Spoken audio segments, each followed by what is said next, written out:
I'm less concerned with other people thinking that I've failed, though certainly that happens. And it's more about, did I walk away feeling good? Zan Goodman has built a celebrated career as a design director in New York City. From Teen Vogue, Nylon, and CR Fashion Book to agencies like Chandelier and Mythology. And now, through her own studio, Zan Inc., her work has shaped the visual language of some of our favorite fashion, beauty, and lifestyle brands. I love working with people who are dreamers. They need a partner to help translate it. And that's what I feel like I'm pretty good at that. And good at pulling sort of whatever their thread or inspiration is, or what they kind of don't even know they want, pulling it in and making it a reality. In today's episode, Zan talks about what it means to be a creative translator, how burnout forced her to step back and rethink the life and career she really wanted, and why trusting herself and her eye has become her greatest strength. If you have a really narrow view of success, then it's pretty easy to consider yourself a failure or fail. And so if success only looks like a couple things, like dream life, then it's pretty easy to fail. Yeah. Zan, welcome to Fail Up.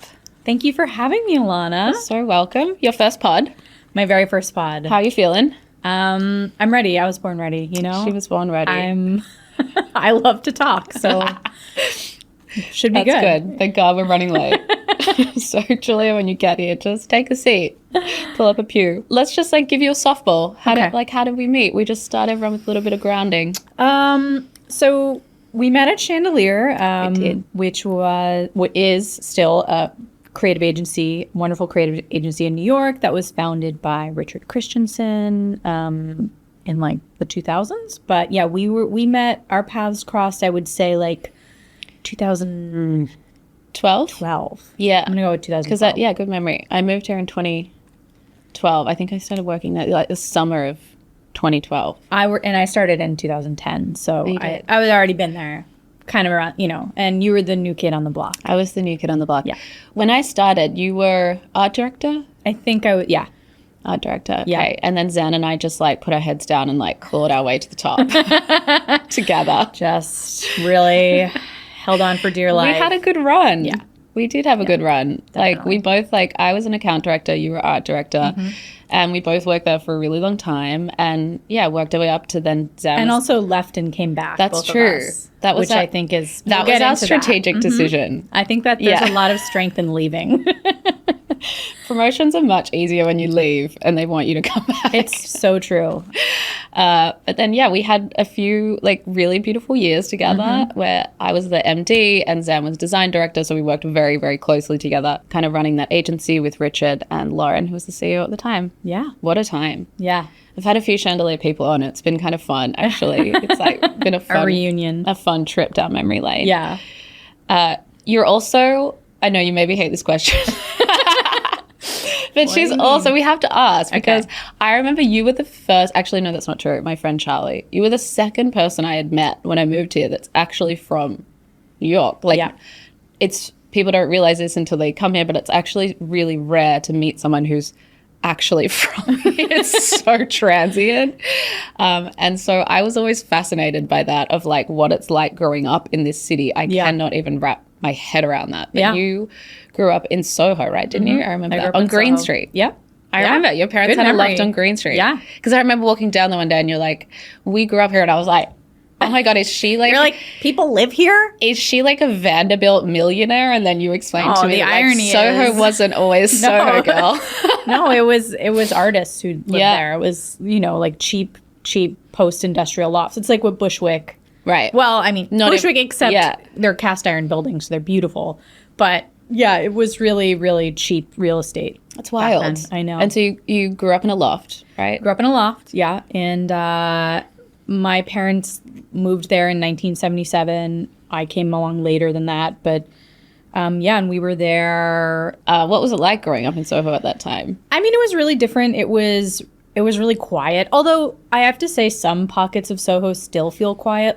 Obviously there are the streets where it's totally TikTok, but I still feel like when I walk down Green Street especially in the morning, it still feels very, very quiet. And it was like that then.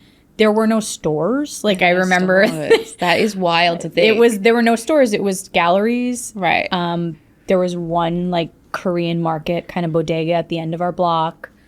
And that was it. There was no stores. Yeah. Now I think Asubi, these plants was one of my favorite brands. I think they're on Green Street now. Yeah. Yeah. I mean, it's changed so much. I didn't even know it's there anymore.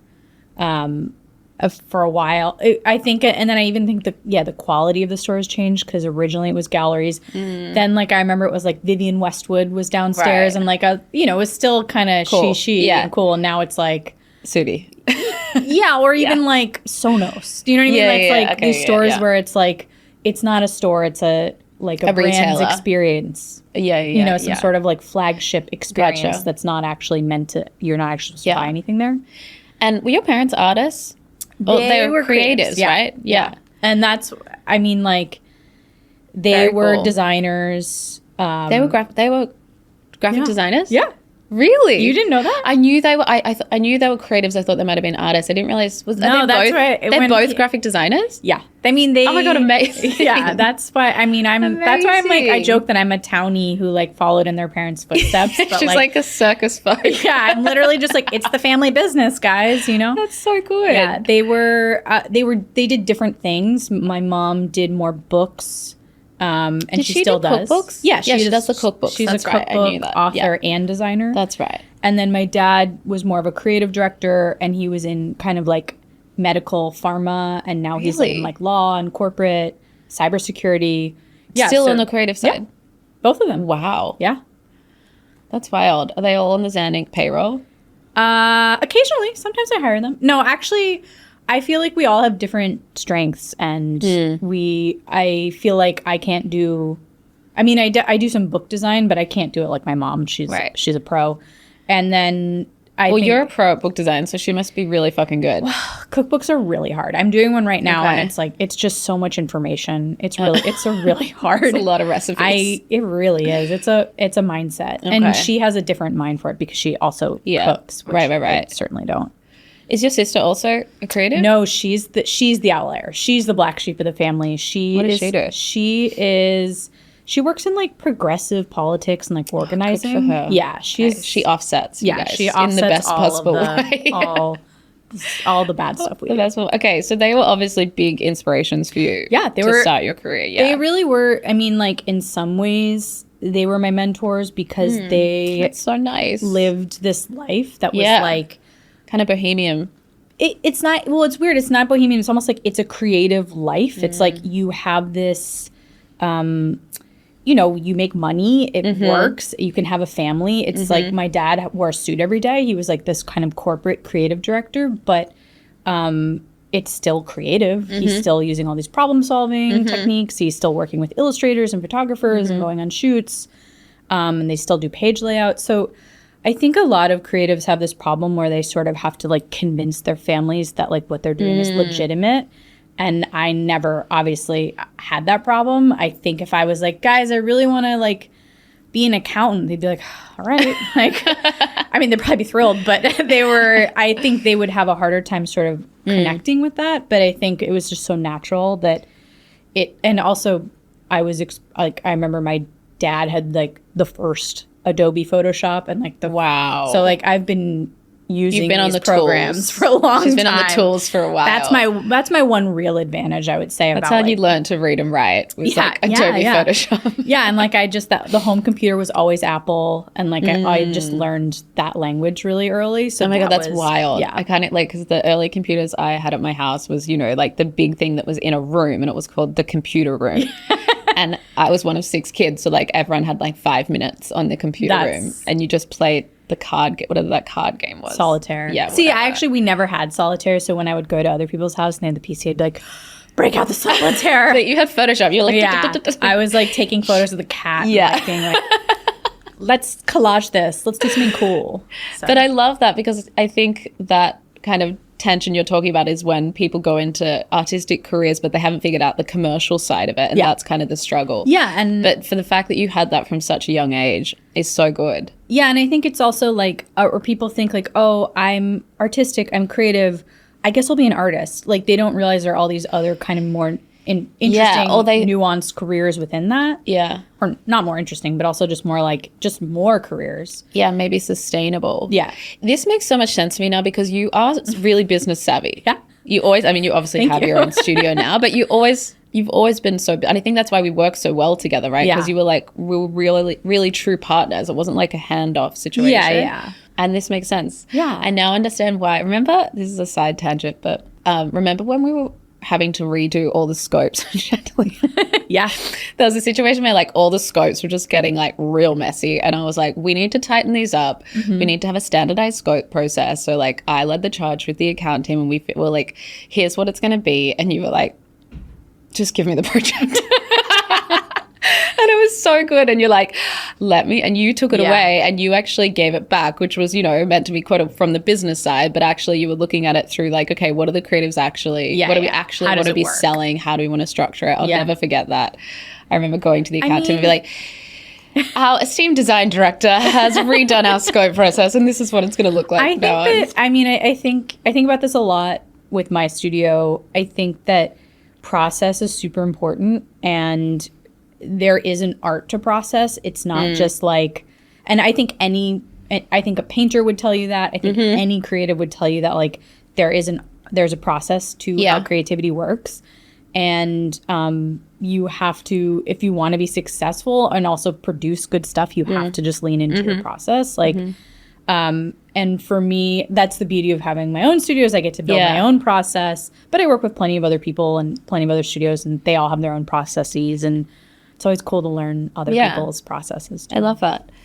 Good segue. You want to tell us a little bit about Zan Inc? Sure. So I started Zan Inc in 2018.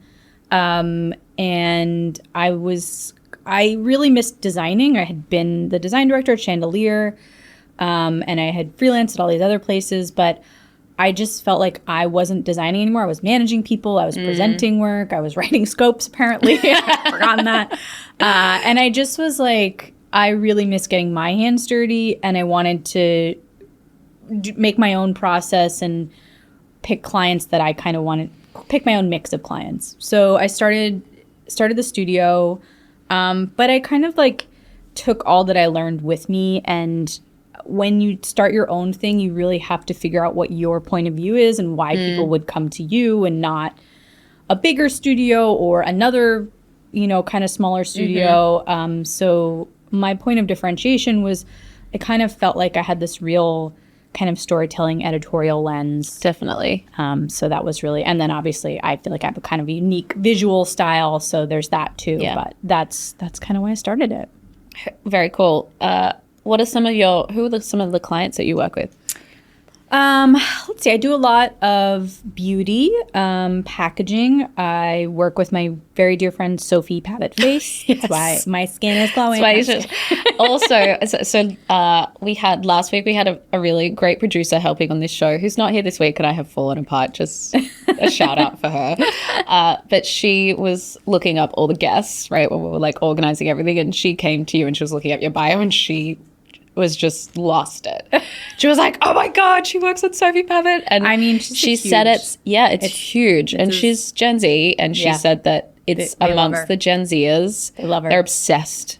She's even yesterday, she texted me being like, I'm so excited about Zan. Like, please just tell her, like, I'm such a fan of her work. Like, it's got a cult following. Yeah, definitty. And that's a testament to Sophie. Sophie's the real deal. She's like, genius. There's a lot of founders who are like, she's the real I remember I tried to get a facial with her when I lived here, and it was like the wait list was like a year. And I was like, I'm friends with Zan, and they're like, get on the list, girl. Yeah, we just launched in Sephora, amazing, and it's going really well. She's flying off the shelves. Yeah, it looks so cute. The design is very you as well. It's like it looks so good. Yeah, it's nice and colorful and fun, but it's a little more grown up too. It's not so. It's funny that it resonates with Gen Z. Because I think it's a little more adult. Like we had a little kind of like 90s references, like, which I guess applies to them, but less Y2K, more like Shu Uemura, like, But yeah, so Sophie, I do a lot of beauty packaging. Sophie Pavitt-Face is one of my clients. A lot of restaurant and hospitality. A lot of restaurants in New York and but I try and move out of New York too. I'm in Paris and LA. I have a couple things. Amazing. And then I work with the bigger, like kind of bigger brands too. Yeah. I work with Google, Amazon, Target. You do a lot of work with Mythology, right? Yeah. Love them. Are you still working with Chandelier? Yeah, actually just worked with them last week. You did? Yeah. Oh my God, amazing. Can you give us the goss from Teen Vogue? I know it was like a little while ago, but give us the goss. My excavating my memory. Well, I worked there when it was the very, like, it was still peak Condé Nast, but the paint was just starting to chip, if that makes sense. It was like, so I graduated high school in 2008, which is, most Americans remember that as one of the worst financial years of all time, although we're heading into part 2 of that. So I luckily got a job, and anyway, things were starting to sort of like tighten up around there in a way I don't think a lot of people that worked there were used to. I was brand new, so it was all new to me, but they were very much like, what do you mean we can't go shoot in Peru? Like, so it was an interesting time to work there because it just was the beginning of the end, which, I mean, still a slow decline, although Teen Vogue is now reborn and has become, I think, a much more interesting thing. Is it still doing well? I don't know. Because there was a moment where it kind of had a really big resurgence in the last 5-ish years, right? I kind of think they just like get less, they have, whoever is running it has more control. I literally don't even know if it's in print, but they kind of get to do their own thing. And when I was there, it was so like driven by numbers, cover lines, like all this stuff that like doesn't exist anymore. But I will say that, Anna Wintour was obviously the editor-in-chief of Vogue, but she was the editor-at-large of Teen Vogue. And at the time, there was something called Men's Vogue. And so she was very involved. Oh. And I know. And so I actually like interfaced with her a lot. What was she like? She's tough, but I kind of appreciate it. She just says it like it is. If she doesn't like something, she lets you know. So if you're in a room with her and she'll just, she'd kind of just pop down out of nowhere, and we had this sort of fishbowl of an art room. And she'd pop down to come look at, we always had the layouts up. She'd pop down, come look at it. And if no one was there, someone had to be there in the room with her, because she would just blurt something out like, I hate this story. And she'd do, I hate this, like British accent. Or like, move this, cut this. And so someone had to be there. So if you turn around and she was in the fishbowl, you had to be in there with her. So I'd run in and she would just kind of like bark out orders. And it was scary, but I also remember being like, well, that's like her job. We also know what she wants. She's not like, that's true. I find that when people like are sweet and they don't want to hurt your feelings, it's much harder to understand. And I appreciate bluntness much more. It really is like the scene in Devil Wears Prada where she's like riffing off all the like to-do list, and she's like, oh. No, the Devil Wears, and so I also was in charge of the book. The book is Were you? Yeah, because I was the book is is like the the magazine that goes to her every night. Yeah. I don't know if that's a real thing. Yeah, it's a real thing. And so there's one for Vogue and one for Teen Vogue, and the art department's in charge of giving her the book, and my job was to put the book together every day as like the lowest member of the art department, and then get it to her assistants, who would then be the Anne Hathaways, who would then have to go to her house in the West Village and give it to her. So yeah, it was that's very real, and I interfaced with a lot. And you would put all this, you'd put all the layouts in the book, and then you'd get it the next day and be filled with Post-it notes. And this was she's very blunt in person, and she's blunt over Post-it note, but she has crazy handwriting. So it's not very legible. It actually reminds me of some other people that we've worked with handwriting. Very just like, you're like, what does that say? And it would just be like a Post-it note, and there'd be like scribble. But you kind of learn what she's into and what she's not, so you kind of figure it out. Did you have to translate the scribble? We all went through the book together every morning, and so we'd all read it. Wow. But I've saved some Post-it notes over You have? Yeah. Do you have them on your wall? I have them like in a box. When we just moved, I found some again. But yeah, I've got them saved. They're That's pretty very cool. Yeah. You should like put them on the wall somehow. It's pretty iconic. Yeah. They're pretty iconic. Except if it was like, Zan, you're fired. I mean, some of them do not pass the 2025 test. I'll say that. There's a lot of like body comments that would not fly today. But. Yeah. Okay. I mean, that's so kind of compare and contrast that to working at CR, like with Corinne. Corinne. You're a student. I should have run this. It's over like Alana. I should have run this over with you before. Yeah, actually, I'm allowed to fuck up people's names because literally no one knows what my name is. I mean, my name gets butchered a lot. My name is Alana. It's like Anna with an L in front of it. I even said Alana when we started. No one. But that's my accent. No, it's not. No one. No one can pronounce my name. Even friends.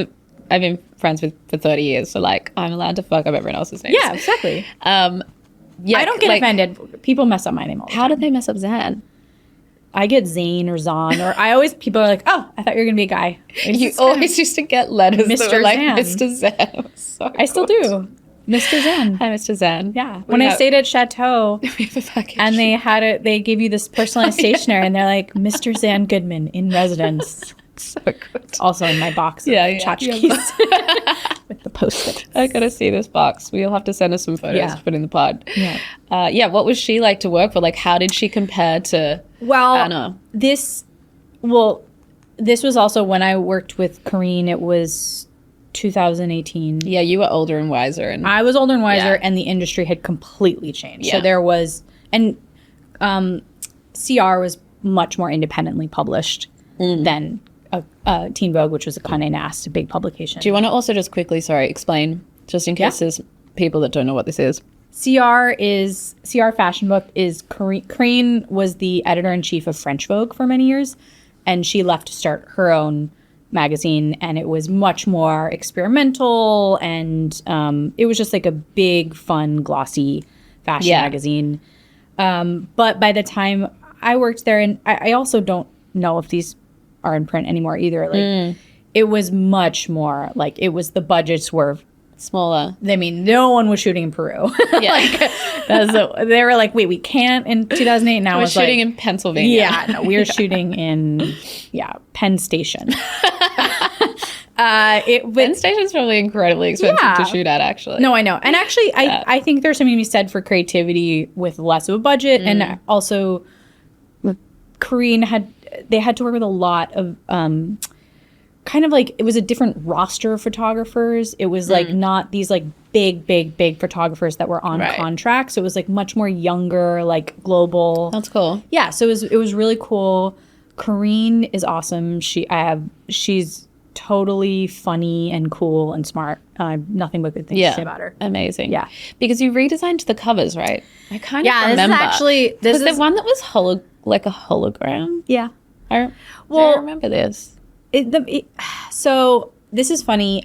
I actually was thinking about failures of mine, and this is something that when I started to work with them, they approached me and they were like, and I'm sure I interviewed. I'm sure they were talking to other people too, but they were like, part of it was like, we want to change the logo. We don't want the big. So they've been known for this iconic CR that's big on the front. That's Corinne's signature. And they were like, we want to change it. We're sick of it. So that was like the brief. To be honest, I never thought they should have changed it. I thought that it was like really well known. I think they were kind of going for like, I don't know, ID changes their logo a lot. Pop change. It's kind of like they just wanted something different. And I feel like that was also the era where like all the fashion brands had these really beautiful heritage logos, and then they were all changing them to be like a DTC consumer brand out of San Francisco. Like that was a really weird time. Yes. And now everyone I feel like is coming back. Yeah, and everyone's like, sorry, can we have those back now? Yeah, and like I didn't think they should, but they kind of just approached me and were like, this is what we want to do. And of course I wanted to work with them. And I think now being further in my career today, if I took that job, I'd say, I don't think you guys should take that. I don't think you should change your logo. And so I'm really proud of the work I did there, but I don't necessarily, like, I think if you look at those covers, they're not, especially in the avoir of the whole, all the issues, it's not the best. They're not the best. Okay. They're just like these different logos. And there's one, they're different than everything else. So okay. What's the lesson there? I think the lesson is to like trust yourself and not compromise on. So, you know, if you have I've come far enough in my career now that I realize people respect an opinion if you kind of stand behind it. And like, I kind of knew, I was like, I don't think they should do that. But they did anyway. And they went back. And I believe it's now back to they went back to the original. Yeah. Okay. I have a question for you around your leadership style. I've always found it really fascinating working with you because you have I actually find you're quite measured and like steady, and almost like there's a level of like cautiousness, conscientiousness, I think, in your style, but then obviously in your leadership style, but also you're wildly creative. And I think that's kind of an interesting mix because I think sometimes you find creatives that are not as, I guess, probably disciplined. It's like back to what you were saying in the start about the process and all of that stuff. But yet you also seem to have worked at all these places that are run by kind of people and creatives that have really dominant leadership styles, right? And it's not, neither style is right or wrong. You need all of those different styles. Yeah. And I'm just curious, like, how do you square that circle for you? Do you enjoy working with kind of more dominant styles? Is it something that's just kind of happened, or? Well, it's interesting. I wouldn't know if I'd call it dominant. I'm pretty diplomatic. And I'm like that in my personal relationships as well. I think that my friends would be like, I feel like I'm the one everyone comes to me for advice because I'll give it to you straight, but I'm fair. Yeah. But I love working with people with different creative styles because I always think of it like I'm a doer, and that's not to say I'm not an I love working with people who are dreamers, and I'm less of a dreamer, but you kind of need the dreamers to... Yeah. You think you're less of a dreamer? Yeah, I'm very practical and realistic. Pragmatic. To a fault. Yeah. And honestly, sometimes I get mired in the details of, I don't think we can pull this off for this kind of budget or like this kind of time frame. And so I do love working with the dreamers, which... Corrine is a dreamer. Richard's a dreamer. Totally. Michael's a dreamer. Michael is the creative director of Chandelier now. Yeah. I think the dreamers are great because they push you, especially people like me who are more like rooted. And that's not to say that I'm like, no fun. We can still be fun. But it's just that I find that people who just think really, really outside the box is so cool and pushes me. So a little bit of that is like when you work with someone who's like this sort of like big idea, like pie in the sky, that then they need a partner to help translate it. And that's what I'm feel like I'm pretty good at that. And I feel like I'm good with clients too. I'm kind of good at pulling sort of whatever their thread or inspiration is or what they kind of don't even know they want, pulling it in and making it a reality. I love that. Yeah. Because I think the stereotype is often that all creatives are these really big visionaries, right? They're all the dreamers. Not me. No, but I actually love hearing that. There is kind of a beauty to like the creative translation. Yeah. And someone who can have a super successful career leading creative teams that is a little bit more type A. Yeah. I think you need both. And I think it's like the type A-ness can only go so far too. I still really try and like push myself and think outside the box. And I think that sometimes if I get way too mired in the details or mired in the how and the why, that the work doesn't come out as good anyway. So it's good to pull up and kind of think big. But. It makes sense why you also are so good at doing kind of the hotel restaurant type projects because that makes sense, right? It's like the idea, but then they need to translate into like an entire world. Entire system. Yeah. Entire world. And obviously restaurateurs are also big thinkers. They're hoteliers and artists like Luke. Those are other big dreamers and thinkers. Yeah. And you're sort of like, okay, well, let's pull the color palette out. Let's get our swatches. She loves a color palette. So we're going to dive into the next part of the conversation now, which is all around our topic around failure and just getting a sense of kind of how you think about failure and how you navigate it and how you bounce back from it. And it's always good to also get this from like the creative side as well. But let's just start at a baseline of how do you even think about it? How do you define it? I've been thinking about this a lot in the shower in the subway here. I will say that if you have a really narrow view of success, then it's pretty easy to consider yourself a failure or fail. And so if success only looks like a couple things, like, oh, I don't know, this like dream life, then it's pretty easy to fail. Yeah. So I have never accepted a super narrow scope of success. And so then I think because of that, obviously there are failures in everyone's life and career, but I think that they're a little less of like, this was my fault and I fucked up. Yeah. I think that's great. You have more of a growth mindset. Yeah. Talk to me a little bit about what does success look like for you right now in your career and job versus maybe personal life? I mean, success for me is like a really fruitful collaboration and a really like an end product I'm really proud of. I have had not a lot, but definitely have had relationships with clients that have soured, and that always sours the end result for me. Like I love to leave on good terms with people, and if I haven't, that always makes me feel.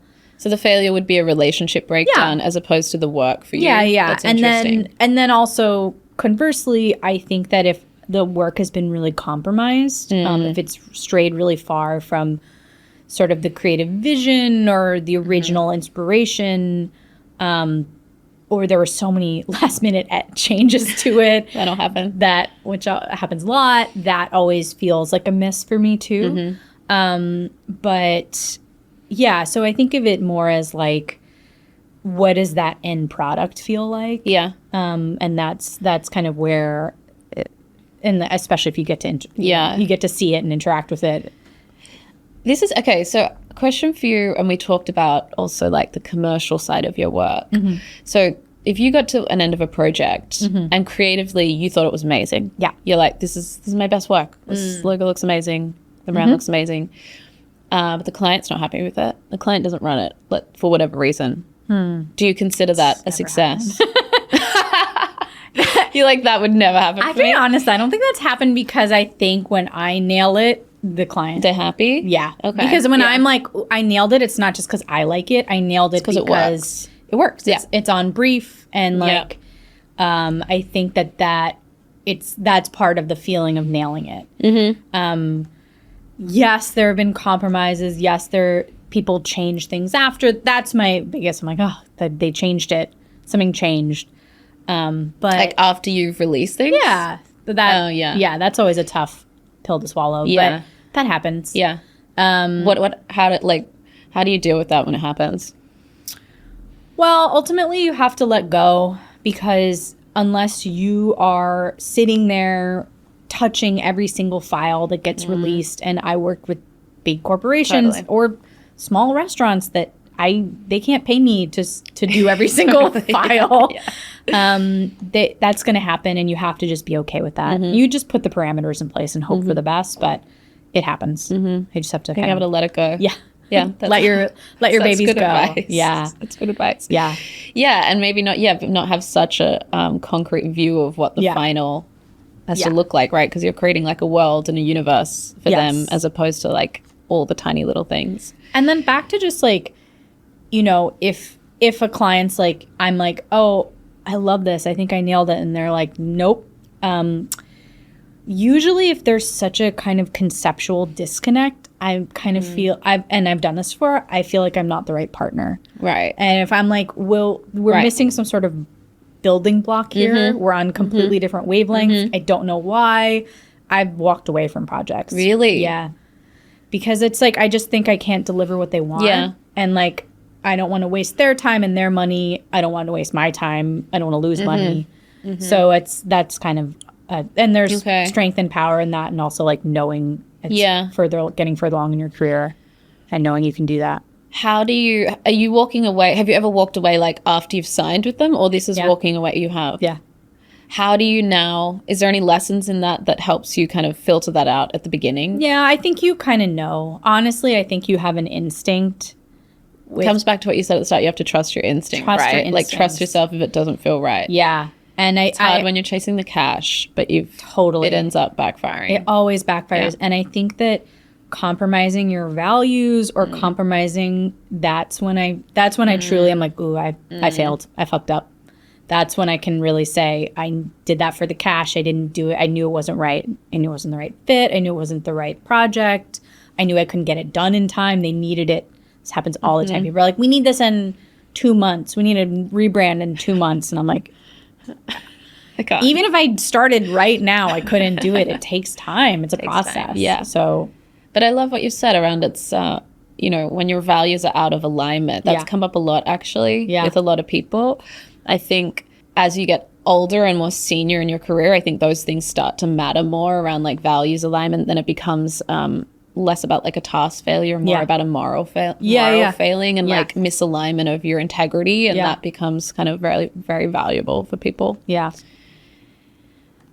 What is the opposite of failure in your view? I mean, I think that's sort of back to a really fruitful, a really good collaboration, a really good end product. You're happy, they're happy. Oh, God, if you got paid well, that'd be great too. That doesn't always happen. But to me, like a success on, I almost think that monetary success is less of a feeling. Yeah, it's less of a feeling of accomplishment sometimes. Yeah. It's more around the creative success. Yeah. And like, did you nail it? Did you leave feeling that project fulfilled? Yeah, did you have an impact? I feel that way with my work too. It's like if you can get the feedback and people feel like, okay, I'm actually able to do my job more effectively now, like that's the feeling you want. Yeah. The money is kind of just, it pays the bills. Yeah. And, it gets you to start a podcast. Yeah, which is helpful. Yeah, or, pay your rent. Yeah. And keep the lights on, all that. All those important things. Yeah. What emotions come up for you when you think of failure? It's kind of like a dread for me. It's like a pit in your stomach kind of dread. It's a little bit of an avoidance. I feel like I sometimes like avoid it a little bit, or I'm putting it on the back burner and I'm like, I don't want to go over there and deal with that. But that to me is like when I'm like, oh, this isn't going well. Yeah. Or this is headed in a bad direction. Those are kind of my, it's always in the pit of your stomach. I feel like that's when your instincts are. Totally. Yeah, me too. Mine's mine's shame, I think. Which is all, and yours is avoidance. I mean, these are, I'm sure, therapists. I'm sure a therapist could figure that out. Tara, can you come in? Figure that out for us. It's my therapist's name. Yeah. I love her. Shout out, Tara. But I do think it's pretty easily like tied back, right? Yeah. Like I have these feelings, like for me, so much of it is around external validation from people. Like it's similar to maybe in a way, like, it's really hard for myself to feel like I've failed because I have such a strong growth mindset that I'm like, well, it brought me here. It let me there. I did this out of it. So like for me, I'm never really thinking I'm failing in a way. Yeah. But the external validation is super important to me. So if I feel like people have perceived something as a failure, I will feel that. I'm less It's almost like the shame of I get that. And I totally get that. I'm less concerned with other people thinking that I've failed, though certainly that happens. And it's more about, did I walk away feeling good? It's actually so much more like pleasure-based. Pleasure. Like, I love that. Yeah, like it's more like, and that's more gratifying to me. I mean, of course, I love when people are like, oh, that was a great experience, and they kind of, accolades are great, but it's more of like a pleasure principle for me, I guess. Interesting. So the success is you feeling pleasure in your work. Yeah. I love that. That's an unlock. I love it. Like, can we talk about it a little bit more? Like, what does pleasure feel like? It's so funny how like visceral this is, like sensorial. Like pit of the stomach is bad. Pleasure is like snaps. It's like a warm feeling. I don't know. Like, and it really does come again. I can think of it in terms of like unwrapping a printed book that you did, or opening the door to a space, or getting the photographs back from something. It's so like... Yeah, it's like enjoying the beauty of the work that you have created. There's like an awe. Yeah. Okay, so we've talked about how fucking amazing you are. So let's like... Keep it coming. Back to reality. Can you talk to us about a time in any of these instances where you just felt a little bit out of your depth, potentially, and kind of how you navigated that? I mean, I think that happens a lot, especially when I know you feel it too, when you're sort of a solo business. Oh my God, it's really hard.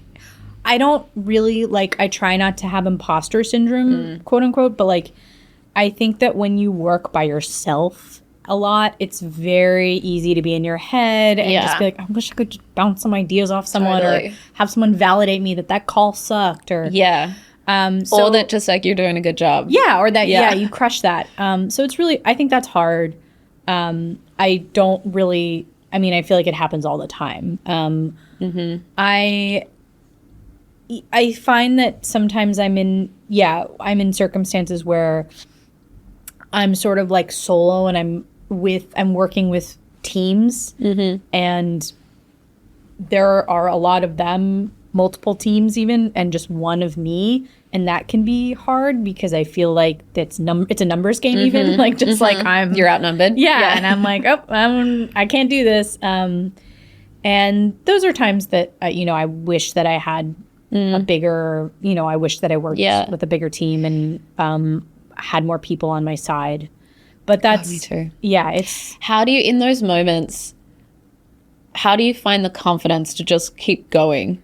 I don't know. I think you just do it. I think you just hold your nose and jump in. It's like I just rip the Band-Aid off. Yeah, I think that it's a bit of projection. I do think when people sense insecurity and weakness, they trust you less. So I definitely am just like, I'm honest too. Like I'm never like, well, my team, we did work with someone who would often expand the number of actual people who worked there. But I'm very honest about being like, well, it's kind of me, or I have this team of freelancers, I work with other people, or if I'm just sort of like, I don't think we can accomplish that. It's a small studio.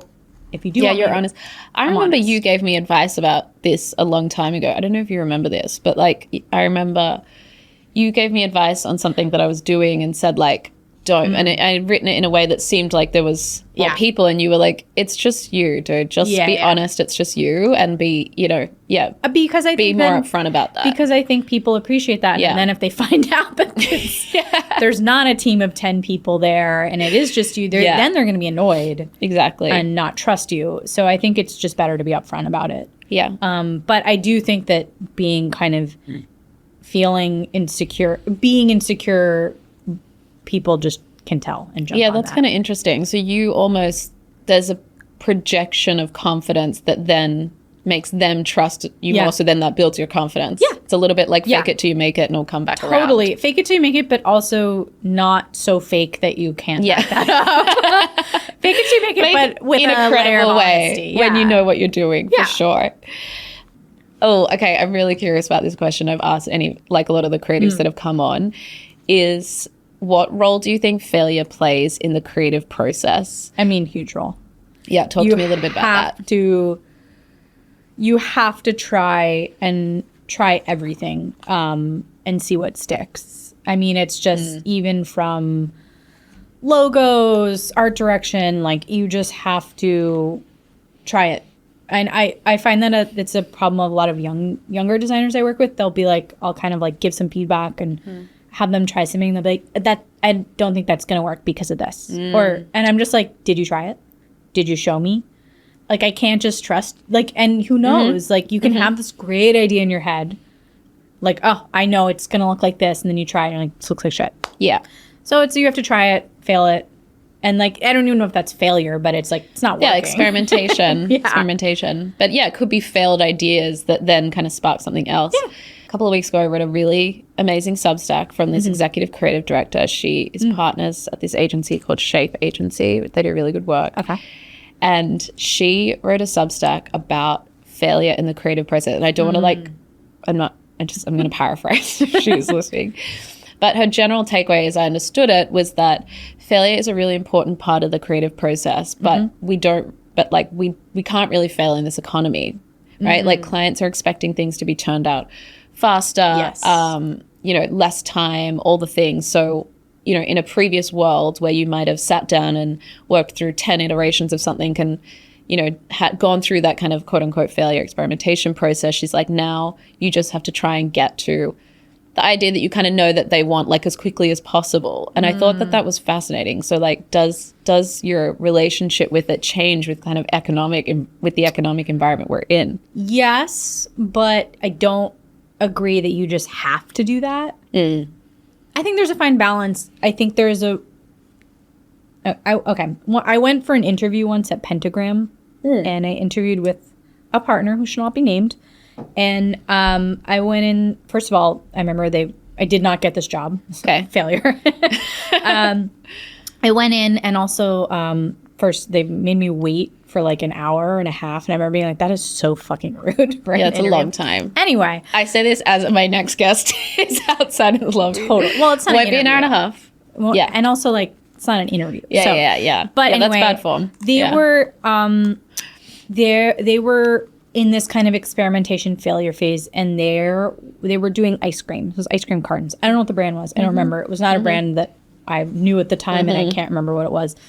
And there was a wall of like 200 ice cream cartons, and every designer had done like at least like 30, and they were on the wall. And I remember like the person I was interviewing with was kind of like, which one do you like? And I was like, what are you? I was like, there's 200 on here. Like, I was like, I don't know. Like, it was such a weird flex too. Like, it was kind of like, it was sort of this excessive, experimentation, just kind of like, I'm sure they were torturing these designers over this.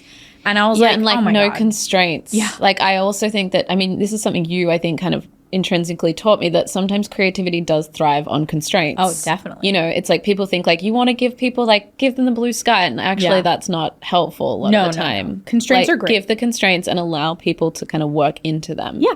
The constraints are, it's like, it's problem solving. Yeah. But so I think there is a fine line with too much experimentation, and I feel like some designers get really lost in this sort of experimentation sauce.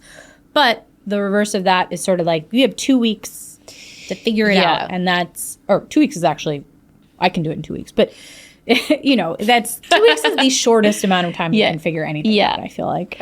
But that's kind of interesting. You're kind of saying like, yes, in this environment there might be a little bit more pressure, but actually it might force people to just adapt their process a little bit. That it's a spectrum. Yeah, but that could be helpful. It could totally be helpful, and I also think that unrealistic timelines suck and really mess with the creative process and yield worse work, and it's like end up costing more money because they always cost more money. You go on and on, and like you go hire someone else. It's like if you just pay for it once and do it right, that's the better move. Yeah. So that's a 4-part answer. Yeah, no, I love it.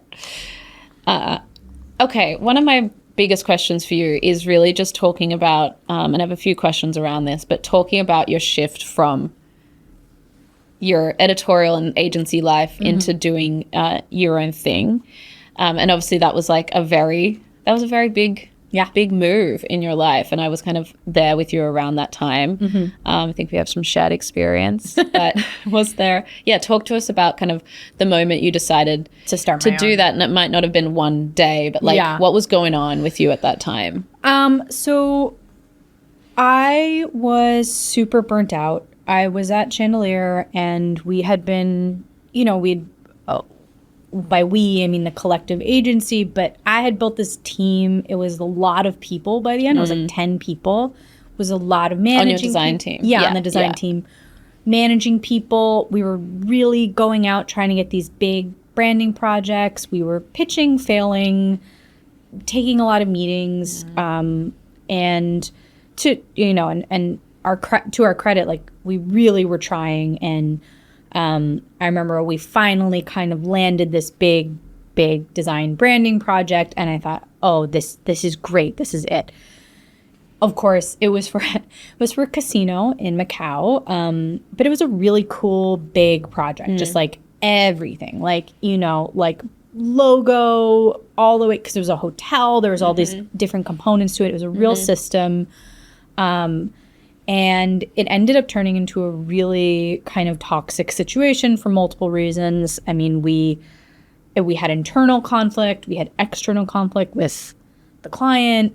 It was one of those things where it was just like, ended up just being very taxing, unpleasant, and ultimately it just became so stressful that I was like, for multiple, you know, I can't even pinpoint why it happened or why it became this way, but it just sort of was like, wow, this is what we had been working towards, and it's not great. Like, I don't like it. I don't like the work. I'm not feeling good about it. And the work is fine. It looks fine. It's just my experience was so negative that it totally tainted it. That's an example of like, yeah, success. Sure, it's a nice looking logo. It's a nice looking system, but like, I hate it because my personal association with it is like awful. I would never put it in my top 8 on my website, you know? And I realized I was super, super burnt out. Like, I just didn't have the energy to approach another project with enthusiasm. Yeah. I just had I was out of ideas. I needed a break. I needed to kind of work on something smaller and more like tangible. A big internal problem was I was, you know, managing all these people and sort of losing, you know, control of the train. I feel like 10 people is a lot of people to manage. In terms of actually overseeing creative processes. That's a lot of direct reports. Yeah. I mean, the benchmark is usually 7 max is what any one person should have. Thank you. After 7, you're not really managing them. And that's like direct reports, not your department, but you personally you were running the design studio, but you were also kind of, everyone was reporting into you. Yeah. It is interesting because I feel like there was a lot of smaller projects that you won leading up to that were just thinking of like the Roman Williams, the guilds that you did, which was incredible, the Aoyama Hotel in Japan, like all these really beautiful projects that were smaller and probably more creatively fulfilling. Yeah. And then you chase the bigger one because you think it's going to be bigger and better. And when you're running an agency, you need the cash. So like, I get that for sure. Yeah. But creatively, those projects don't always, I find them less fulfilling. I you know, to be honest, I've never really worked at a giant, there are obviously giant design agencies, and I've never really worked there at those places. They're less fulfilling for me. I think smaller is kind of better. And I don't mean smaller in terms of like audience. Like, I would totally design something for the mass, like and I do. But something about a bigger team just does it's hard. It can be really hard to sort of. When you are in that, take us back to kind of, you're just feeling so burnt out. Like, what's the feeling at that time? What's going on? Well, literally, I was reminiscing about this. I was so burnt out. My teeth started falling out. Like, I was like, we had to fly to China. I mean, and it would be like at a moment's notice. They'd be like, all right, you got to go to China next week. And like, that was. I remember we got a call one day at 3 p.m.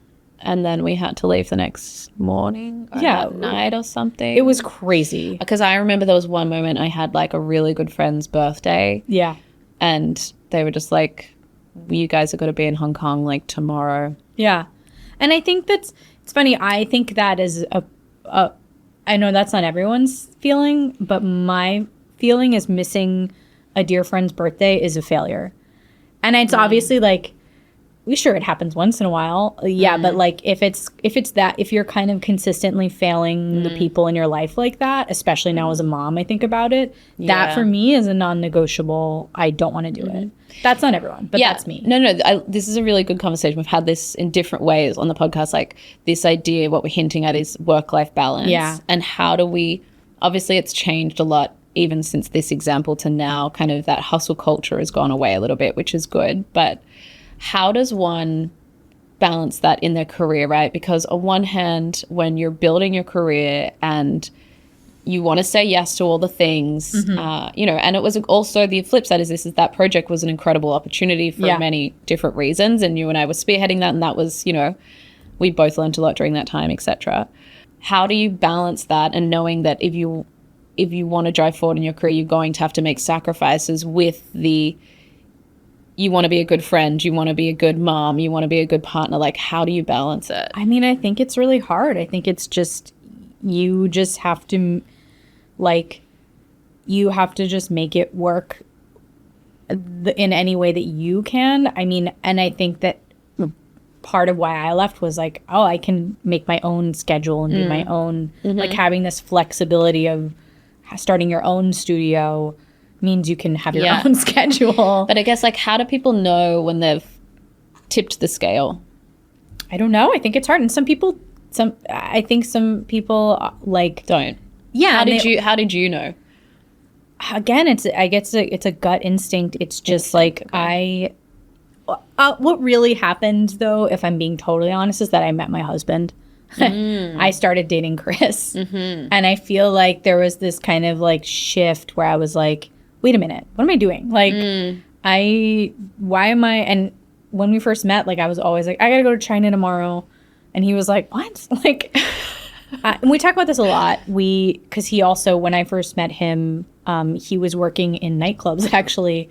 He was running the sound at Knockdown Center, which is like the biggest club in New York at this point. And he worked until 4 a.m, not every night, but often. And I was like, had this really busy, like, business lady life. And we were like, wait, we need to get in sync. Like, we were like, we have to change our lives. Both of us, honestly. I love that. Yeah. So that really was a turning point for me. He was a life raft. I had a therapist come on the other day, which is going to be a really good episode. Did she analyze this? It was he, and this edit's going to be hard for me, I think, because it ended up just being like a therapy session for me. So I'm going to try and edit all of that out. Just kidding. It'll be in there. It's very vulnerable. But he talked about this idea that, you know, when you feel like you've reached a breaking point, and when I feel like I'm reached a breaking point, I exit stage left. Yeah. And I'm like, I'm out now. I can very easily do that. I'll like give it my all, and then I'm like, I can be immediately done and walk away from something and not look back. Like, I have no qualms in doing that. And he said something that, you know, that's obviously a really drastic decision, right? Yeah. You quit your job, me, flee the country, come back, flee the country, come back. That was like my strategy to recharge. And he's like, it doesn't always have to be an exit. Sometimes you don't always have to get off the ship. Sometimes it's actually just about adding little life rafts that make you feel a little bit more kind of balanced. So it's almost like Chris was, you know, he was kind of a little life raft that made you feel a bit safer to then make the decisions that you needed to make. Yeah. And also, like, almost even, I might not have even realized that I was sort of like on this sinking ship. I mean, losing your teeth is pretty fucking bad. That was a bad moment. I do remember this. The plane landed and my mouth was full of blood, and I was like, this can't be good. Like, the stress of, like, it was really stressful. Yeah. Because also there was a cultural thing going on there where it was a very male-dominated culture. And remember when we would go in and present things, and I think they found it really uncomfortable that we were the leads of the project. Oh, yeah. There's all sorts of dynamics. There was a lot of dynamics going on. I personally found that really hard. Yeah. Like, I just being questioned because I was a woman, and, like, there were certain situations where,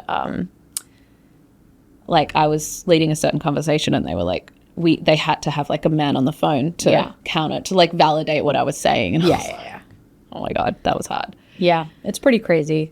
I personally feel like I think about this a lot. I feel like I've really, this is a whole other podcast probably, but I feel like I've created a career where I interface a lot less with, like, male dominated, like, spaces and rooms, and just, like, I mean, I definitely do, especially in the restaurant industry. It's pretty male dominated, but I find that it's a different kind of mentality than, like, a business, like a type A business mentality. There's just something about surrounding yourself with clients and people that, like, I try to vibe with. Yeah, I get that. What advice would you have for someone who, I hope no one's sitting there losing their teeth, but, like, whatever version of that is going on for them right now, what advice would you have for them? Like, Yeah. I mean that there's always, like, life is long and success looks like a lot of things, and there's not, like, a right answer, and you haven't, like, you've fucked up and you've messed up your path. Like, it's like you can change careers, you can find new jobs, you can there's all sorts of different ways of working, especially now. I think people feel like they are trapped in places and that they should there's other opportunities. I think back to Sophie, which we started the podcast with. Sophie Pavitt, she had a totally different career. Like, she What'd she do before? She was a handbag designer. Didn't know that. Yeah, she was a handbag designer at Michael Kors, and she had to, I mean, lots of places, but that's where her kind of, she was very successful. She was like one of the heads of accessories or something. And they went to Korea a lot for work, and she got into skincare there. And then like, just was like, I'm going to change my whole career. I'm going to do it. And she was like in her 30s, like, you know, she had and she was successful, and she went back to esthetician school, like started from the bottom and worked her way up. So it's like, I just think when people are like, no, I can't do this, I'm stuck here. There's just, that's not, I don't know. There's always a way. Yeah. And there's all. Yeah, I agree with that. Life is so long. Like, I've made this pivot in my career. And it's so fulfilling, but I think the other advice is, like, these pivots also take time. Yes. Right? So you've got to, like, life is long, but you also need a runway. Okay, 10 quick fires. Okay. What's a design trend you wish would just go away? So many. I think we're hitting a wall, and I say this as someone who loves it. I think we're hitting a wall with sort of like a retro kind of like thing. Like, it was 70s for a while, and now it's sort of 80s, 90s. I think we're just, we're pulling from the archives a lot, and we need to start. You think we're over the nostalgia? I think we're too deep in the nostalgia. Too deep in the nostalgia. Yeah. And it's so true. It's like, what does even the modern day look like? Because it's all a rehash of and you think of a brand, I mean, I don't want to trash talk any brand, but I think a lot about this with beauty. I mean, like Vacation, like the sunscreen, like that brand is so nostalgic that you're like, how would they have, they only do nostalgia? Yeah. What's next? How do can you continually pull from the archives? Maybe you can. Maybe. I think that's, it is funny though how much everyone's obsessed with the past. Yeah. Most embarrassing typo or kind of any design mistake that made it to print? A few. I mean, we once ran the wrong image in the New York Magazine in an ad. That'll do it. What did you run? It wasn't my, you know what? I took responsibility because it was my team, but it wasn't. What was it meant to be, and what did you run? It was the older version of something. It was like it was honestly a filing error, like a file naming error. Okay, it wasn't like it was like a different person. It was it was just like the older, unretouched image. Ran in New York Mag. Yikes. Yeah. Yikes. Yep. Best or worst career advice you ever received? Best, some good career advice that I received was Stefan, who runs Yard agency. When I told him I was going freelance, he was like, "Oh, you need to get an office." And I kind of stalled for a while, and we've talked about this. And I think it's the move. I just I can't work at home, especially now with Felix, my son. You have to, it's nice to. It's real. Makes it feel real. Craziest deadline you've ever had to meet? Oh my God. I mean, magazines are crazy. Magazines are absolutely insane. Not even CR, more Teen Vogue era, like Nylon, the olden days, they would just be like, we need this now. Yesterday. 2 hours. And it's also like weirdly like it's 2 months before the issue comes out at least, or 2 or 3 months. But it'll be just like, we need to print the whole magazine, redo it. By lunchtime. Yeah. Crazy. What's something you've changed your mind about recently? Probably get shit for this. AI. I obviously don't think it should replace creatives. That's ridiculous. But I've begun using it as a tool, and it's super helpful. How do you use it? I use it for like mock-ups, like showing an idea. Like we're not going to shoot. I'm not going to use this as the image, but this is the idea. And like I used to be something I'd have to like actually Photoshop myself and take like, my whole 20s. I was like doing that. I feel like a lot of creative directors are using this now for concept presentations. It's almost silly not to. Yeah. I know Sarah's like, uses that a lot in her concept development too. And I was late. I was late to it, or I was just also like, ew, fuck that. Yeah. But actually, like, if you can use it as it's intended, which is a tool, then it's great. It's just like Baby Zan on Green Street getting like the Photoshop, and it's just like it's a new tool. It's a new tool. Yeah. Sarah did tell me a crazy story recently that she was on a shoot. She said it was the first shoot where they were going to be using like AI backgrounds on the shoot. So she was shooting obviously kind of the product, but the backgrounds were all going to be like that's crazy. Pretty crazy. Yeah. That's going to happen. I think it's not good for retouchers. I think retouchers are going to be. I definitely am like, oh, extend the background. Hell yeah! Like it's so nice to do that. But they're going to have to reskill. Yeah, somewhere. What's the most brutal kind of creative critique you've ever experienced? Like most brutal piece of feedback? I got a piece of feedback last week when I was working with Chandelier, actually. That was like, we just want to make sure this doesn't look like a default font. And I was like, but otherwise, was it custom? Of course, it was a logo. It's a logo. I wasn't gonna a default font. Zan, like, just for the record, Zan does not default fonts. No, default fonts? She does not default. Default font means default font means you open the program and they didn't have your font and they just loaded anything up. That's like super insulting. It's so insulting. My final question for you is, obviously, little Felix, he's making his way into the creative industry. I feel like this kid has no other path with the two of you. Yeah. So good luck to him. But what advice? That was a question for Steve. That's the end of the podcast. Good luck to Felix. We hope your life goes well. We wish you all the best. You can always come to Australia if you get stuck. No, what advice would you have to him when he inevitably says, Mom, I'm going to go into the creative industry? I mean, it's not going to be a surprise. I agree. It's the family business. I actually am hoping for more of like an EGOT winner. I want to go to the Oscars, and I want him, I'm looking for like a Timothée Chalamet path for him. Yes. Okay. But any which way, I want him to pursue whatever his dreams are, and just know that it's hard work, any which way, but we support him. Hard work, but get in there and get your Oscar. Get in there, and I'd like a seat at the Oscars. No pressure. I would like a seat at the Oscars.